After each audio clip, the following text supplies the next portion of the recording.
Discretion is advised.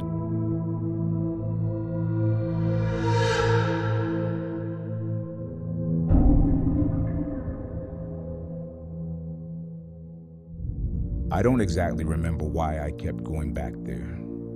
Lechworth Village. I don't know if it was the thrill of being someplace rumored to be haunted, or maybe something was taking me back. Either way, what I saw couldn't be erased from my memory, so it doesn't matter. It was around early 2009. The old brick building with vines growing off the side was just 30 feet away from me. I climbed out of the bush I was hiding in and got closer. There might have been maybe 4 of us there, including me. We went back maybe 3 nights a week. When we weren't there, it's all we ever thought about.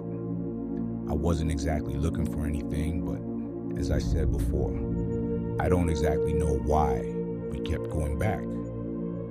Ignoring the no trespassing sign, I saw an open door. I don't think we ever break in. We only enter where a door or window is open. Nonetheless, I walked inside. It smelled of illness, sadness, and death. I clicked on my flashlight and pointed it at the wall. As expected, the cracked tile of the wall and the floor reflected the light coming from the flashlight. My friends followed suit. Usually, we split up, except this time was a bit different. I wandered off on my own. I don't usually do this unless I want to go find something or do something on my own, but I felt that I should be alone this time. This place was like a maze. Eventually, I realized that I was alone. I called out to my friends, but they didn't hear me. I kept walking. Using the flashlight as my only light source, I made it to a darkened hallway. I didn't recognize it. I clicked off the flashlight and started walking. Something made a noise behind me, and I turned around. All I saw was a window covered up by the trees that surrounded the building. As I was walking down the hallway, my flashlight still off. I thought I heard things behind me. I didn't look what was there, although I wish I did. After about 15 seconds, I heard someone call my name. Dave! I started running down the hall. I clicked on my flashlight and saw my friend. I'll call him Matt.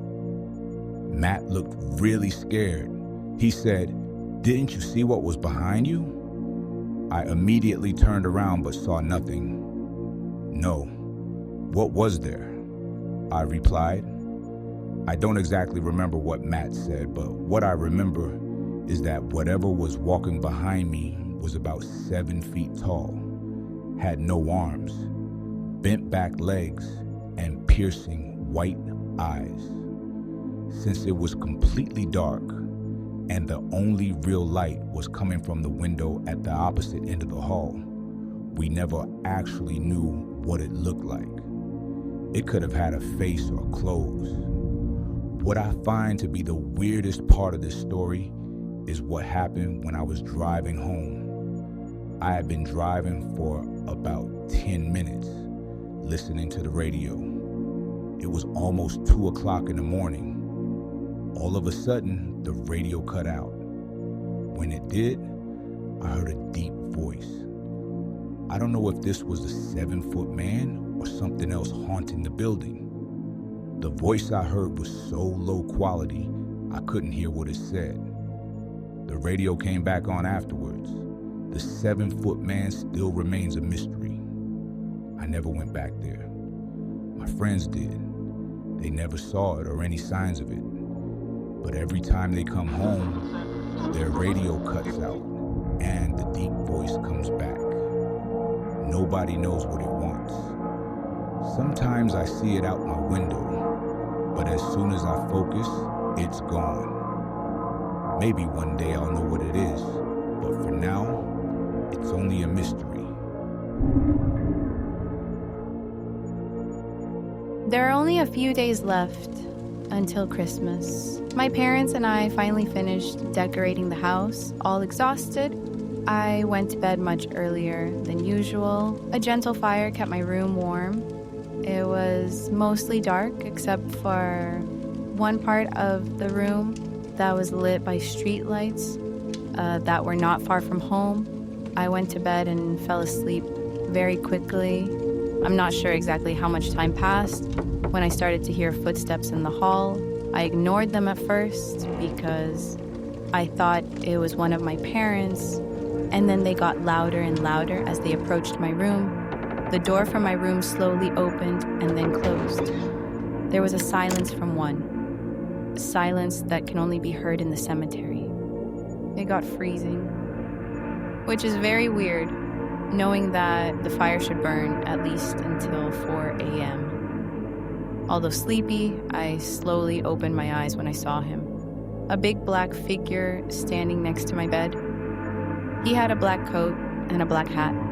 I thought he was a thief and tried to call my parents, but I couldn't. I was paralyzed. He moved his hand from my leg upwards. I could feel his nails, which were like really sharp knives. Like 5 sharp knives that could cause me a fatal injury every second. He slowly approached more and more until he finally reached my chest. He paused. I tried to see his face, but couldn't. It was as black as the rest of it.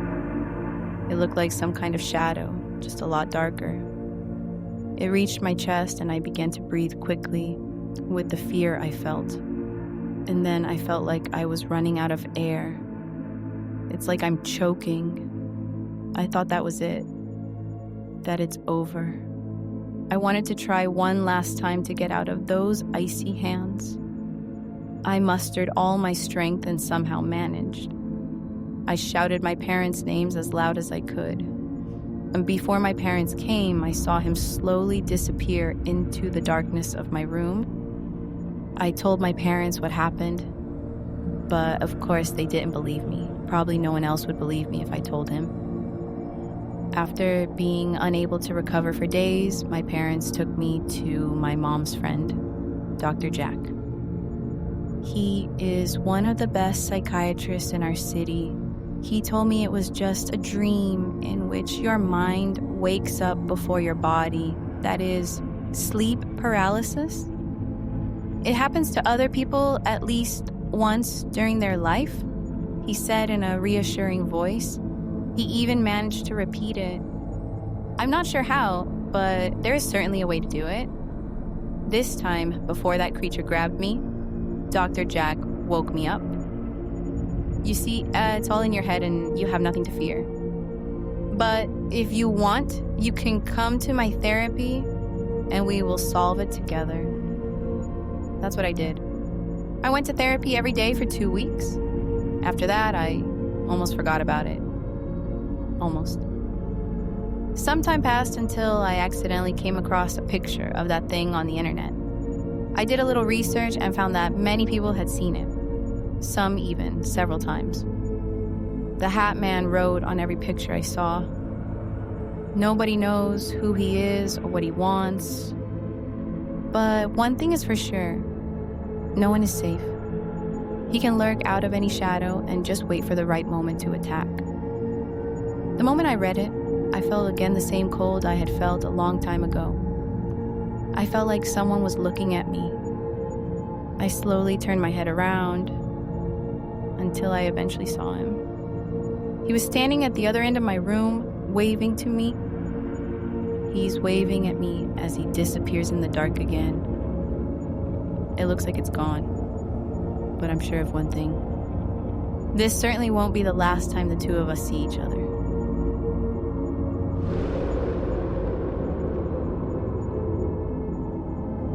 The last thing I remember was falling asleep to the noise of a tire screeching on the asphalt. Then all was dark. I was in my car, which was in a tree. That's about 40 feet above the ground. Since I was driving on the edge of a cliff, I must have drove off and landed in this tree, which was terrible for me because I'm deathly afraid of heights. All I could do was sit in my car and not look down. I just sat there in the bitter cold. The car battery had smashed on impact, and I couldn't get any heat. Every time I'd refresh my thermometer app on my phone, it would tell me a temperature 5 degrees lower than the one before. This was wrong. When I had left my hotel room, it was warm enough to wear a short-sleeve shirt and comfort. Right as the thermometer hit 32 degrees, I saw frost forming on what was left of my car's hood. I couldn't stay in the cold. It was then 20 degrees Fahrenheit. I made my first move since my car had landed in the treetop. Quickly, I reached for my coat in the passenger seat. I had just made a terrible mistake. As my hand had grabbed the coat, the broken door on the passenger side fell off. The car then slid to the side, almost forcing me out of it. What I saw sent shivers down my spine. The car was somehow twice as high up as it was before, and there were far fewer branches keeping it up. I doubted this. I jumped back into the driver's seat due to my fright, and then I saw that the tree had grown twice its size. I knew this because when I looked out the driver's side window, I saw the road that I had been on. I looked around the whole area to find some logic behind what had happened. Then I heard something.